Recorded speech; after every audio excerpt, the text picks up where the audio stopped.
Welcome to this Peter podcast. Today we're joined by Ryan, who is part of our business development team supporting mostly SME businesses. And so we're here to talk a little bit about young people and mental health. So first off, Ryan, why don't you just tell us about who you are and why you're here? So I am the Senior Business Development Manager for the sales team at Peter. So as Fiona said, I deal with predominantly the sort of the SME market, the new business, but it's also my role to sort of go out and find other businesses within the area that could benefit from the training we provide.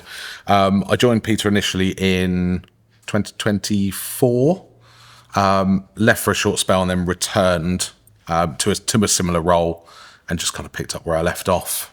And I've just been running that with the rest of the team at sales to kind of build up our pipeline and build our new base of clients. We were talking earlier about policy shifts in government, and there's been quite a lot of changes in the last few years from government. And, the intention for an apprenticeship has always been young people, developing them. And we support all ages in making sure that they're able to develop their careers. But there has been a rise in NEET numbers recently. So I'm really curious about how that affects the businesses that you're working with and how we support them. I think it's from the SME market, it's really difficult, especially with our engineering cohorts, because you're a small machining business, you've got several machinists that you have to keep busy. Yeah. So I think a lot of the time their judgment call on whether they want an apprentice or not is how busy they are. If they're too busy, they can't spare a mentor. If they're not busy enough, they can't bring an apprentice because they're just there twiddling their thumbs. Yeah. So either or is not an ideal situation. So a lot of times with that, the work is fluctuating up and down. There's a lot of change with these businesses that are adapting to all these changes in government, in cost of various materials. So you've really got to find that sweet spot with them. And a lot of the decisions they make is last minute. As you know, our cohorts start in September. A lot of these companies don't make a decision until late July or even August.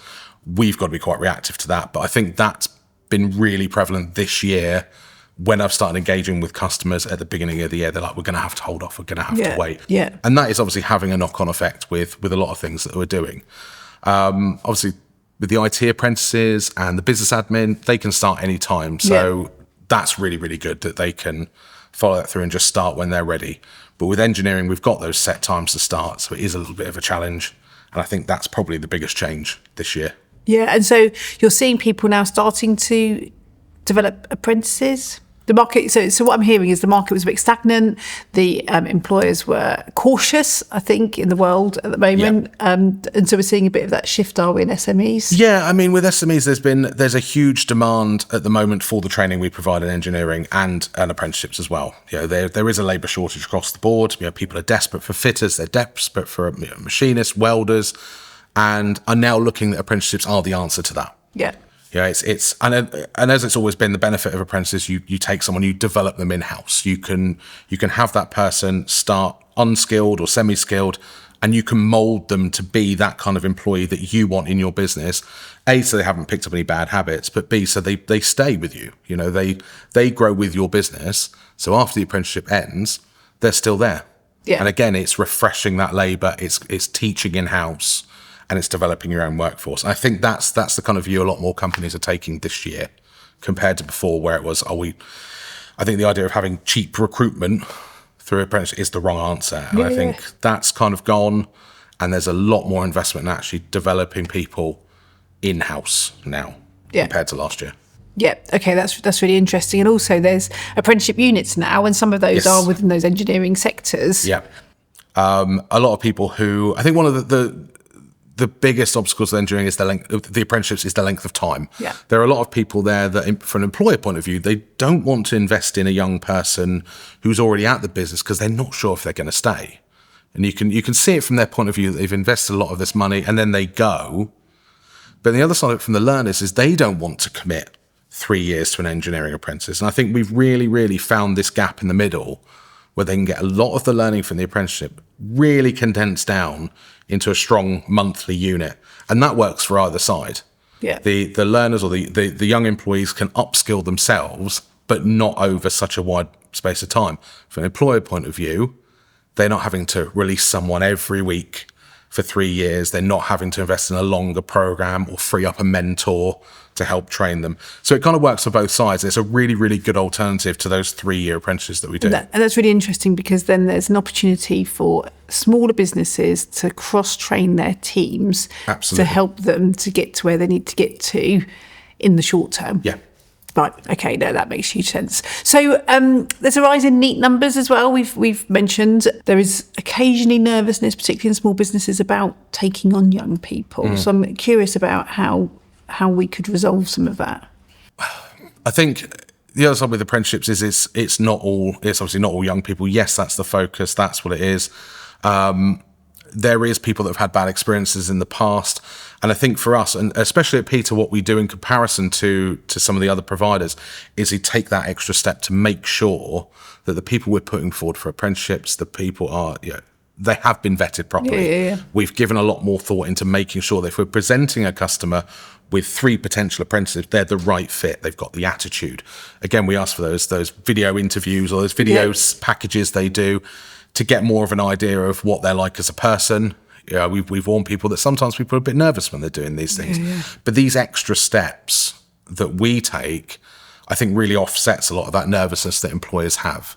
Plus, if they're coming back, they've had a great experience with us already, and they're a lot more comfortable coming back and doing a second one. It's bringing those new people on board.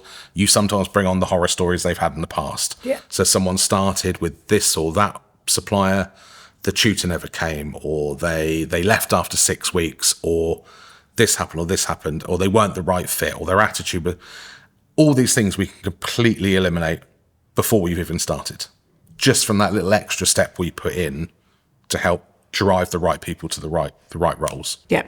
And so when you joined us, you came with some experiences about working with young people and work experience. Talk to us a little bit about that. So in 2013, I was working for a sales agency. I'd been there sort of 3.5 years, and out of the blue, I was in a bar with my friend who I lived with at the time, and he said, "Oh, my friend's looking for someone to go on a volunteer position in, of all places, Azerbaijan," which most people here have probably never, them as the Eurovision country. That's it. I was in a job, and I didn't dislike the job. I just kind of stagnated. I knew that was where I'd got to, and I wasn't getting any further. So I met up with this guy. We had a chat. We covered us, and within 6 weeks, I was over in Azerbaijan. And I did this volunteer position. Right. This was like a sponsored 10-month placement that was funded by the European Commission under their Key Action 2 of Erasmus. So it's a fully funded volunteer program where they pay for accommodation and all of that, and it's a small amount for me every month to survive. Yeah. And the main gig was environmental awareness. So it was going out to organisations within the capital, raising awareness of not only sort of things like recycling and pollution and all that, but also the side effects, or what the knock-on effects of not being responsible can be. But while I was over there, the chap that was responsible for looking after me decided, I think I was older than the average volunteer, so he kind of put me into a lot of other things. So I did a little bit of marketing, but also did a lot of facilitation for the projects he were running. Key Action 1 of Erasmus was to do week-long projects within a host country. Now, you could present anything you wanted. They obviously had preferred subjects, so anything to help like business, diversity, gender equality, social entrepreneurship, things like this. You write a project on that, you present that to the European Commission, they approve your funding. Yep. You then pick your selection of countries from your partners, and they will send a team of young people to the host country to learn about this topic. So we did a lot over things like religious understanding, gender equality, a lot of sort of entrepreneurship as well. And we had people from countries like Georgia, Spain, Italy, France, a few of the sort of, I think we had one with Israel and Palestine who were on the same course. So all coming together, all learning these courses, and my role was to facilitate that. So it's to more look after the well-being of all the people, make sure they had everything they needed, sort of facilitate social activities and tours. And I really, really got involved in that. And I think I did about 9 or 10 over the course of the volunteer. I was given the chance to run my own one from another agency as well. And it was a really, really enjoyable experience. It was really good to see a lot of young people who otherwise couldn't afford to travel to a lot of the countries, especially the ones that were done in the far-flung places. They couldn't afford to travel. Places like Georgia, places like Romania and Bulgaria, there's not a lot of disposable income to go traveling around. I know I'd never met anyone from Georgia before I spent time there, but it was nice to see. But you imagine with that, there are a lot of difficulties with cultural differences or religious differences that you kind of just had to be very, very conscious of. But once the position was over, I came back to the UK, met up with one of the partners who worked with us in Baku, and we started a business here doing exactly the same thing. The United Kingdom are one of the 8 partner countries that could actually apply for funding directly, whereas a lot of the other countries that are involved have to do it via a partner country. So that's why having a network of training companies across Europe was really, really important, especially with places like Georgia and Azerbaijan, because they needed a reliable partner. So we started the business and we began to roll out our own projects, doing a lot of things in London as well, doing a lot via our partners in Georgia and the rest of the Caucasus as well. But it was really nice to see that London's not cheap. Accommodation, food, everything is not cheap in the UK. So you can imagine people from Georgia, people in Armenia, they're not going to have this opportunity to come here very often because it's so expensive. Yeah. So that was also great to help these young people come to different countries, learn all these different things, get immersed in different culture, and get a better understanding of various subjects as well.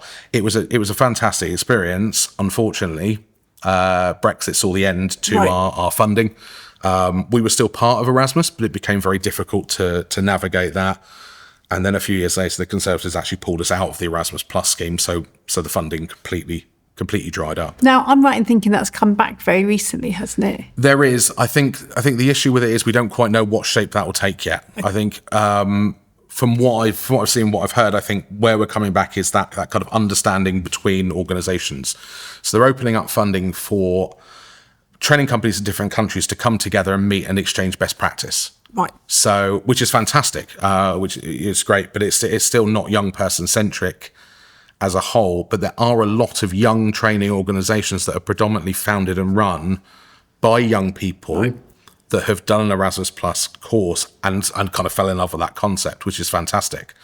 But we don't know about the funder, we don't know about the structure. But having a number of events where organisations from different companies can come together and share their successes and share best practices is fantastic. But ideally, we'd really want to go back and start actually delivering the courses again. Right. That would be fantastic. And so you think that's the gap then for young people and the NEET provision now? Or It is. I mean, there are a lot of young people that don't respond well to formal education. Personally, I struggled in school with formal education. I think always sort of informal and self-taught was always my preference. Yeah. And there is a lot of things that formal education offers or structured formal training is good for a lot of people, but not for everyone. And I think it's a really good alternative to learn a particular subject. But I think one of the things that attracted me when I came here is how there is a slightly blurred line. Right. It is, of course, first aid. It is very mental health first aid. It is engineering skills. It's leadership skills, all really, really important. But I think the way that Peter have gone about delivering it kind of makes it seem less corporate. It makes it a more of an enjoyable experience. And I think that was one of, from what I'd heard from my experiences of past colleagues who have been to a Peter course, have all said the same thing, that it's the atmosphere that Peter creates when the instructors hold their courses is the real appeal. And that was very similar to the atmosphere we like to create when we were delivering the Erasmus Plus courses. So fascinating. And so face-to-face still sounds like it's broadly where we need to be for actually all ages. It's a preference. I think for a lot of businesses that I speak to, they always feel training is more impactful when it's delivered face-to-face. There are some companies where the budget won't allow for things like that. There are companies that say we only do what we have to do because of budgets. And obviously virtual training is a lot more cost-effective. But I think one of the things when we learned, when we were putting staff through and having to do the various training platforms, it was very easy to get through that training and not give it your full attention, not give it your full investment. And you can't get away with that in face-to-face training. If you're not giving it your all, you will be spotted and you will be called up. And when you're looking at things like first aid and you're looking at things like mental health and you're looking at things like leadership, you need to be invested in things like this. Because if your company's invested £1, £2, £3, £5,000 in your development, and you're walking away and you're not putting into practice what you've learned, it's completely wasted money. It's wasted. It's time we've spent that hasn't been taken advantage of. It's a company that's invested, sometimes a very tight budget in these things. And if you're not getting the most out of it, and it's very, very easy to kind of sidestep that when you're doing that online training. And compliance training is really interesting because, as you've just mentioned, there's many organisations, including ours, who we have some online training that we need to complete, and we do it because that's the best way to ensure that we can quickly get what we need in front of people. Yes. Does that... So let's just talk about mental health first aid then for a minute, because that's a course that you feel quite strongly about and passionately about. If we did mental health first aid online, would that have the same impact in the business? No, I think it's half us. I mean, of course, face-to-face is, I think, always more impactful, especially with things like, because also it's a very sensitive subject as well with some people. There are a lot of people that have lived experience of mental health troubles, both in the workplace and outside, short-term, long-term. I think to them, having an environment that's a little bit more understanding, where everyone's in person, is a lot stronger. I think if you were to deliver it online, that would be great as an alternative, but you'd have to have the right kind of people. It's one of those courses where someone can't do it for a compliance purpose. They can't do it because they've been told to do it. They have to do it because they want to do it. Yeah. They have to do it because they care about the business, they care about the welfare of their colleagues, and they are invested in mental health. Otherwise, it's not the right course for them. And it's not a job role you can give to someone, not by force, but it's not mandatory. Someone has to want to do it. Yeah, it's interesting. That's how I feel about safeguarding in the business. You have to want to safeguard young people. So thinking about young people, mental health, and safeguarding as it happens, we have employers that are taking on people. How could we support small businesses in ensuring that their apprentices are safe and looked after? I think there's a lot of businesses that predominantly have not really taken mental health into account. And I would say it's probably a lot of male-dominated industries, things like construction, things like engineering. It's always been just get on with it. Obviously, that's not the rule for all, but that has been the culture within a lot of these on-site businesses. I think, first of all, the first step with a lot of these businesses is raising the awareness, especially when you've got young people involved. These businesses have got people in there with 20, 30 years experience in the workplace who have been there, done that, got the T-shirt. But you've got a young person, maybe fresh out of college or fresh out of uni, whatever, that's come to do this apprenticeship. They haven't been exposed to the world of work yet. They haven't been exposed to some of the challenges that come up with working with people that you don't know, or working with people with very different views, be that workplace views, religious views, or political views. It can cause a lot of extra stress for that person. So not only are they learning a new role, they're learning a new environment, they're also being exposed to all these things that could add sort of that extra stress on top. And I think half of it is about how to deal with that, but the other half is about how to raise awareness of that, and how just to be conscious that these are the challenges that maybe you've never thought of, but there are other people coming into the workplace brand new that are going to be fighting these challenges. It's the same as any job. You start a new job, first week or so, you're always a little bit nervous. You don't know what people are like. You don't know what levels of language is acceptable with different people.